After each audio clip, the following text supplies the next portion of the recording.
Hello everybody, welcome to you once again. आज की जो हमारी क्लास रहने वाली है वो है present continuous tense. Present continuous tense जिसको बोलते हैं प्रेजेंट इम्परफेक्ट टेंस, जिसको हम दूसरे शब्दों में बोल सकते हैं प्रेजेंट प्रोग्रेसिव टेंस। हिंदी में क्या कहते हैं इसको? अपूर्ण वर्तमान काल या फिर तात्कालिक वर्तमान काल। ये हमारा आज का टेंस है, प्रेजेंट कंटिन्यूअस टेंस। अब देखो बच्चों, हर टेंस की अपनी पहचान होती है। अगर इस टेंस की पहचान की बात करूं और अगर हिंदी में बात करूं तो इस टेंस के हिंदी वाक्यों के लास्ट में क्या आता है? रहा है, रहे हैं, रहा हूं या फिर रही है आदि शब्द आते हैं। रहिए आदि शब्द आते हैं। जैसे वह घर जा रही है, वह घर जा रही है बाद में रही है। बच्चे नदी में स्नान कर रहे हैं, मेरे पिताजी समाचार पत्र पढ़ रहे हैं बाद में रहे हैं। याद रखना बच्चों, इस टेंस की पहचान अभी हम हिंदी में बात कर रहे हैं, लेकिन अब आजकल तो ऐसा नहीं कि हिंदी इंग्लिश बनाने के लिए आ रही है, वहां तो केवल करेक्ट वर्ब भरने के लिए आती है, लेकिन फिर भी हमें हिंदी में जानना जरूरी होता है। इस टेंस का यूज अधिकतर कब होता है? इसका टेंस कुछ सामान्य रूल है जिनको मैं भी आपको बता देता हूं। पहली बात तो आपको ये बता दी है, ये है कि राह रहे वाक्य लास्ट में आता है। दूसरा, इसका यूज तब होता है जब कोई भी काम कंटिन्यू बेस पर होता है, अभी भी चल रहा है, पता नहीं कब से चल रहा था और पता नहीं कब तक चलेगा। इसमें ऐसा लगता है कि कोई कार्य अभी भी अपूर्ण है, वो अभी भी चल रहा है। जैसे मैंने बताया वह घर जा रही है, अभी भी जा रही है, ये नहीं पता कब से जा रही थी। तो पहली बात तो यह है कि इसमें जो कार्य होता है वो आगे भी जारी रहता है, इस वर्तमान में भी जारी रहता है। तो पहली पहचान तो ये हो गई। अब कुछ सामान्य रूल है जो मैं भी आपको बताता हूं, राइट।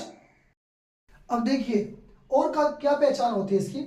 इस टेंस का प्रयोग ना ऐसे एक्शन या कार्यों के लिए होता है, ऐसे एक्शन के लिए होता है जो बोलते वक्त भी जारी हो। जैसे अभी मैंने बोला था ना, वह घर जा रही है, हम बोल भी रहे अभी और अभी भी उसका काम जारी है। जैसे वह घर जा रही है तो हमने क्या लिखा? She is going to home. या फिर हम बोल सकते हैं दे आर प्लेइंग, वो अभी भी खेल रहे हैं, हम बोल भी रहे हैं और वो काम अभी हो रहा है। तो याद रखिएगा, बोलते वक्त भी जो काम जारी हो उस कंडीशन में भी आप प्रेजेंट कंटिन्यूअस का टेंस यूज करेंगे।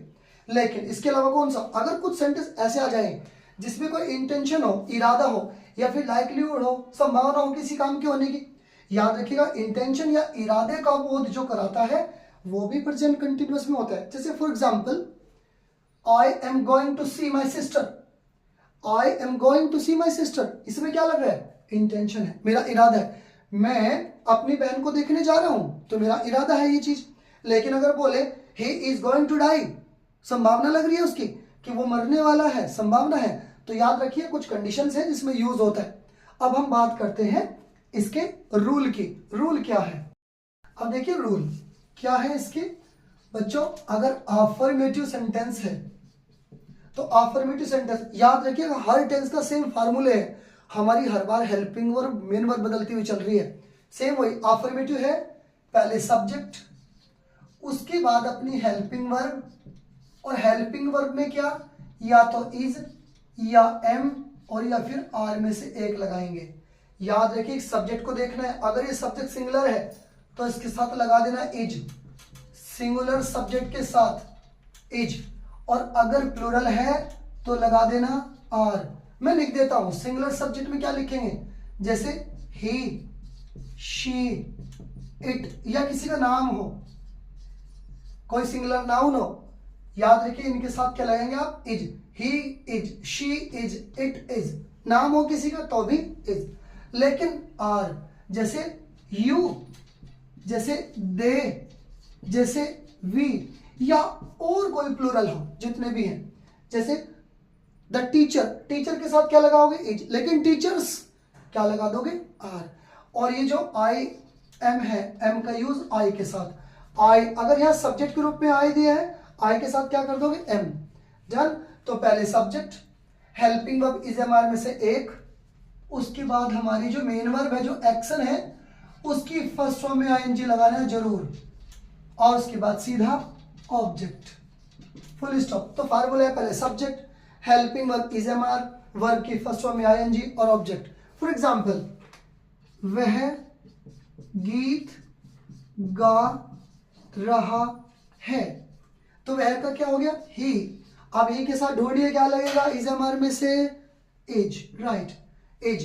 अब मेन वर्ब क्या है, गाना, सिंग, पहले फर्स्ट वर्ब लगाइए, इसी में आईएनजी और जोड़िए, singing a song, he is singing a song, right. अब अगर सेंटेंस ये हो जाए इसी का निगेटिव बनाना पड़े, एग्जाम्पल खुद बना के देखिएगा ढेर सारे इस तरह के, अगर इसका निगेटिव बनाना पड़े कोई प्रॉब्लम नहीं है, सीधा हेल्पिंग वर्ब के बाद यहां पर नोट लगाइए बस, सब्जेक्ट हेल्पिंग वर्ब वही सेम रहेगी, केवल यहां नोट आ जाएगा, ही इज नॉट, यहां पे नोट लगा देना अगर नेगेटिव सेंटेंस आता है तो, करेक्ट। बच्चों सेम कंडीशन वही जैसे पहले हम लोग पढ़ते हुए आ रहे हैं, अगर इंटेरोगेटिव दे दे तो कोई बात नहीं, इज एम आर को उठा के शुरू में रख दो, अगर कोई इंटेरोगेटिव है, राइट, तो क्या करेंगे आप, ये जो इज एम आर है, ये जो हमारी हेल्पिंग वर्ब है, इसको शुरू में ले आओ, इससे पहले बस हेल्पिंग वर्ब शुरू में इज एम आर, सब्जेक्ट, फिर वर्ब के फर्स्ट में एनजी और ऑब्जेक्ट, बाद में क्वेश्चन मार्क, सारे फार्मूले सेम रहेंगे, कोई दिक्कत नहीं है।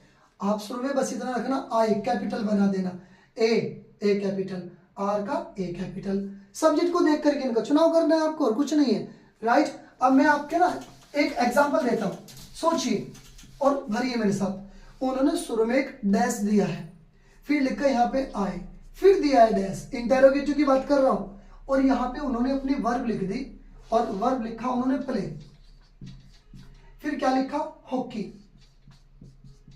एक एडवर्ब दे देगा कोई सा भी, फ्यूचर का मैंने दे दिया tomorrow, TOMORRRO, tomorrow, right. Sorry एक मिनट, शुरू में डैश है, आई, फिर डैश प्ले हॉकी, और यहां पे लिखो इसका एडवर्ब कुछ भी दे देता हूं, जैसे नाउ अडेज, राइट। अब क्या करेंगे, अब आपको भरनी है इसमें करेक्ट वर्ब, शुरू में सोचिए आई के साथ क्या आएगा, तीनों में से, इज एम आर में से क्या भरूं, एम हमने भरा है शुरू में।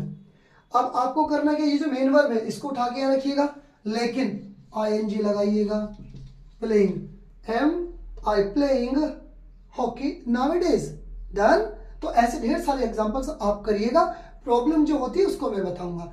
अब आपको इसके ढेर सारे एडवर्ब्स हैं, मैं वो बता देता हूं, इस टेंस में कौन कौन से एडवर्ब यूज करेंगे आप, राइट।